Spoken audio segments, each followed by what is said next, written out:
All right. I'm Mary Eileen Devine-Meyer, and right now I'm the chairman of the Northeast Iowa Pro-Life Group, and we want to welcome all of you here today. I am blown away by your attendance, and thank you so much for coming. I know you're going to have a wonderful day here. And before that, I asked my priest if he would come up and give us a little welcome. So I'm going to ask Father just to come up, and I know some of you have already met him because you were at Mass, but let me just move this chair.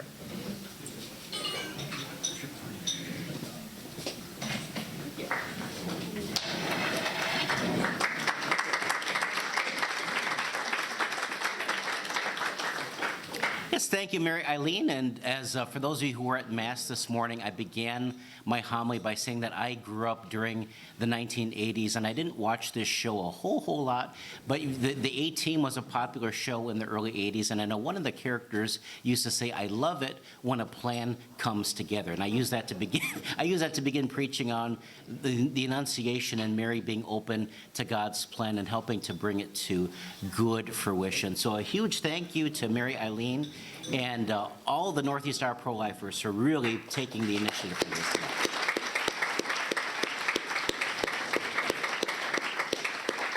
Because I think we started meeting like September or October of 2022, so several months. So that is wonderful because, you know, things just don't happen magically. We want to be open to God's plan, but it involves many people doing things in front of and behind the scenes. So huge thank you again to the Northeast Iowa pro-lifers who've done, I should say, most of the heavy lifting for today's event, but indeed to give credit where credit is due. So having stated all that, welcome, and I know you'll have a wonderful time here today, and you're welcome back any other time as well.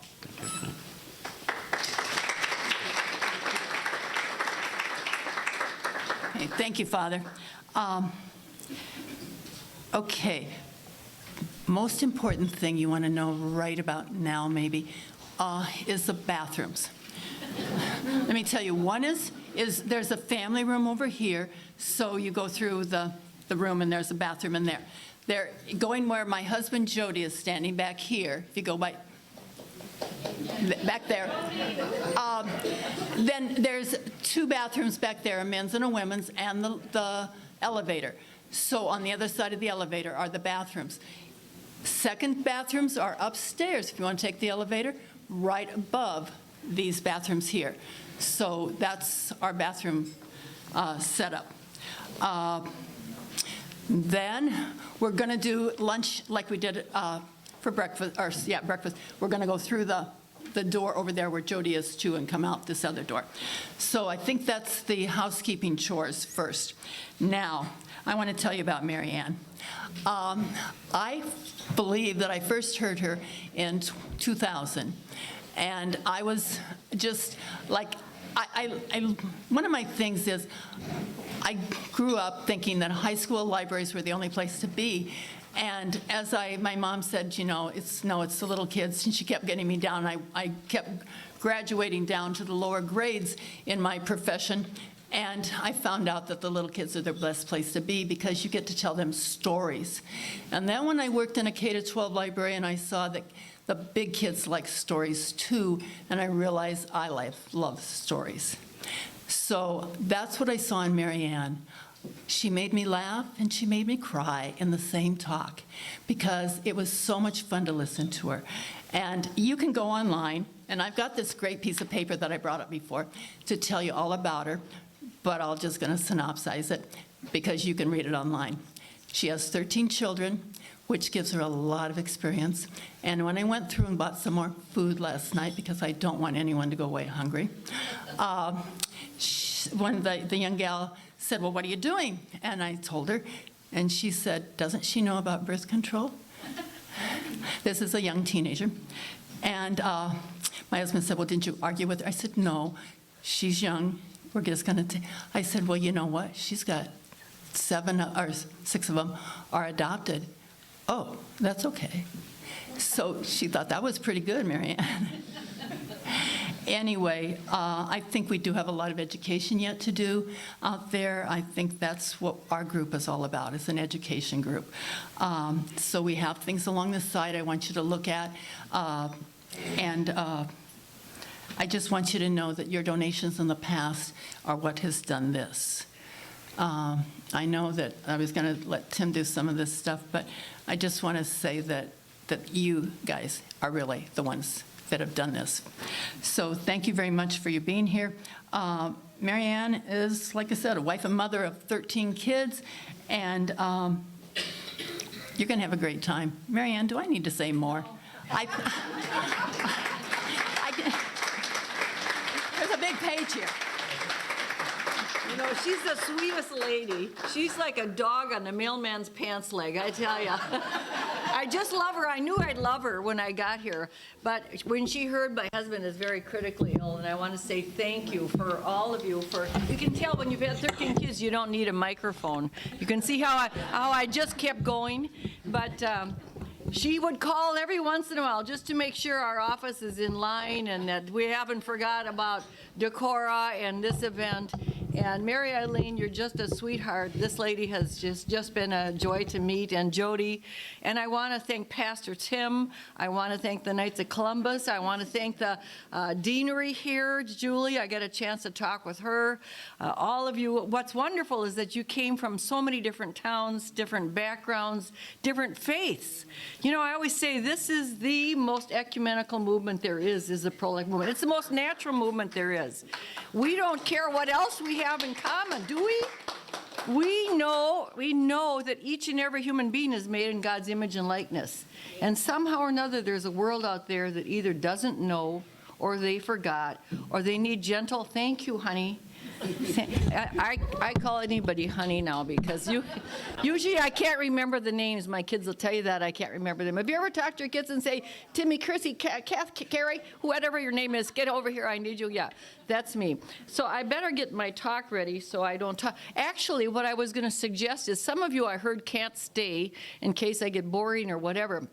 But I'm going to give the pro-life talk, that'll be the second talk.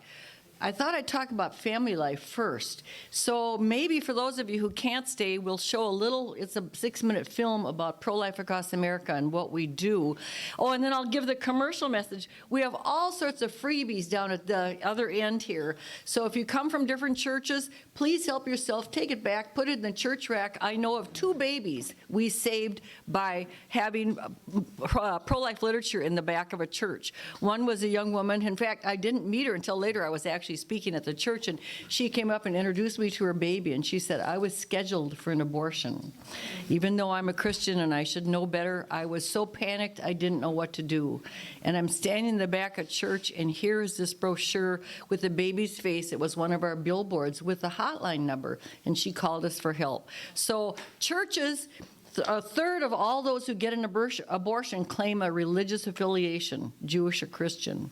So we've got our work cut out for us, kids. We need to evangelize them. So please take the free literature. You can take the expensive stuff too, and then you'll feel guilty later because you have a conscience and you're Christian. You'll send us a donation maybe. But anyways, there's bags. I'm the original bag lady when you have 13 kids. So they're wonderful bags that lets people know who you are. I have a gal in my area who keeps ordering bags. She says, I love to have these bags and then I leave them. She says, I belong to a book club and they're so liberal. And I just love to bring my bag. I don't have to say a word. It says, save the babies, born and unborn.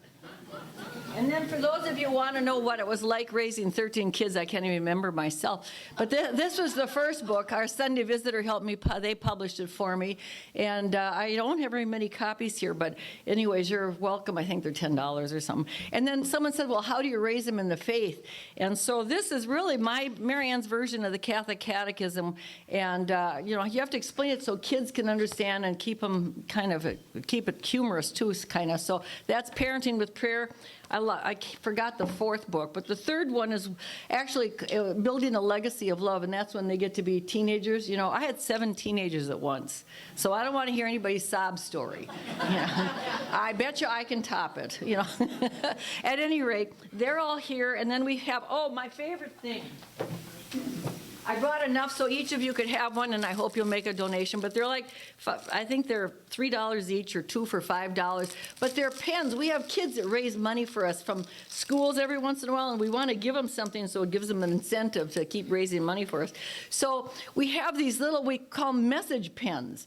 And the kids just love them because every time you click the pen, you go 18 days, baby hearts beat. 9 weeks, baby has fingerprints. 10 weeks, baby can feel and swallow. How's that? 12 weeks, baby can smile and kick. Need help? ProlifeAcrossAmerica.org. Is that something? $3. I mean, give it to all your kids and your grandkids and your nieces and nephews and your neighbor who doesn't like you, whatever. So. Yeah, so, and I have more in the box, so she's not going to wait, just in case. But, and then we have some T-shirts. I didn't bring very many, but they're a lot of fun. This is the facts on the back, and then this one is Know the Facts. But they're different. There are several different colors here, just to give you an idea. And if you don't see what you like, we're almost sold out online. But you can look online. But there's some up here for it's, kind of whoever gets here first gets it. But and I think they're. What did I say they were, honey? 15. Trudy. Okay, 15. Thank you. So, anyways, that's them. And while I get my prepared talk, Pastor Tim, we thought maybe we'd show this short little video about what Pro-Life Across America does. God has a sense of humor. I have all these snot-nosed kids at my house, and I can't get rid of them, of course, because I'm their mother. And who does God pick to run this is our 34th year for Pro-Life Across America. I'm a homemaker. My only claim to fame is that I've wiped more noses and bottoms than most of you, And yet I just got so frustrated over the media doesn't tell the truth. People don't know we have all these wonderful groups. You have a Hope Center right here, don't you, to help pregnant women? People don't know they exist, so we thought, well, we'll just put out a few little billboards, and I took my Christmas list and wrote all my pro-life friends and said, let's just put billboards in Minnesota. In fact, our first name was Pro-Life Minnesota. But see what God does? God is in charge of advertising. Who would know a billboard could save a baby's life? Well, I didn't know it. I cried when we saved the first baby, but our Holy Spirit, our Lord knew. So anyways, this will be the film. Pastor, are you under the table? Where are you? Oh, there he goes. Thank you, Pastor.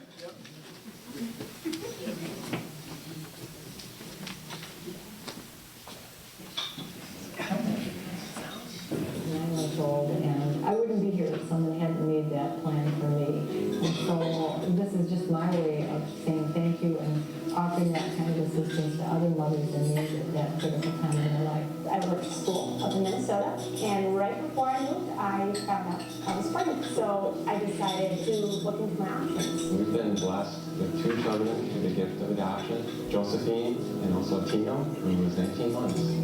I think Pro-Life Across America has such an important work because in a very unassuming and very non-confrontational way, they spread the truth and the beauty of life. It was called Prolife Minnesota back in 1989. We put up 42 billboards. They were black and white. And 2 weeks after the first billboard went up, we got a call from the clinic director, and she said, Mary Ann, a woman scheduled for an abortion walked into our office today and said, I can't continue to drive by that billboard on my way to work and go through with this abortion. And she got the help that she needed. So from there, it escalated. Pro-Life Across America has been broadcasting pro-life messages on billboards, radio ads, and internet ads. Each of our pro-life messages features a fact about the development of the baby before birth, as well as our 800 hotline for help. Our ads aim to provide a connection to those in need. So if they call our hotline or send us an email requesting help, we can provide them with a connection to a pro-life agency in their local area. We're able to connect those hotline callers with free confidential counseling, pregnancy help, adoption information, as well as post-abortion assistance. When we were waiting for our children to be in our family, we would be driving and we would see a billboard, and it just made us smile and be hopeful that someday we may have children in our family as well. And so it definitely impacted us even before we had a family. Pro-Life Across America is making an impact. They truly had measurable results. We had approximately 50 hotline calls a week, people seeking more information. And the fact that we now have donors literally from all 50 states, people that have heard and seen the message and want to become part of this important work. We hope to always be this beacon of hope that will spread the truth, that will spread these facts. We're totally dependent on individual donors. We hope to use what we can to reach as many people as possible. It's really an educational outreach to other people, to their hearts, to their lives, to get them to know about something that they may not have thought about in the turmoil of what's going on in their personal lives. And we know that we can offer them assistance, alternatives to abortion. Definitely a very blessed that millions of our children have chosen life.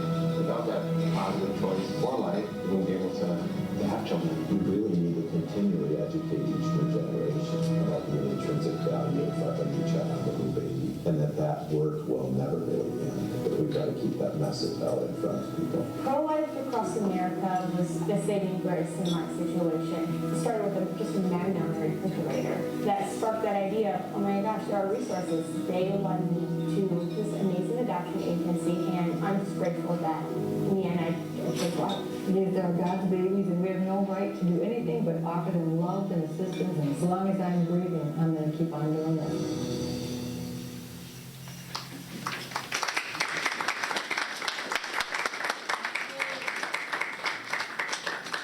Thank you so much, Pastor Tim. Well, that gives you a little bit of flavor for who we are and how we got started. And also, a bit, just if you want to see what my kids looked like when they were young and manageable, we have a little baby bookmark, and I offer it again. It's at the table, and you're welcome to help yourself.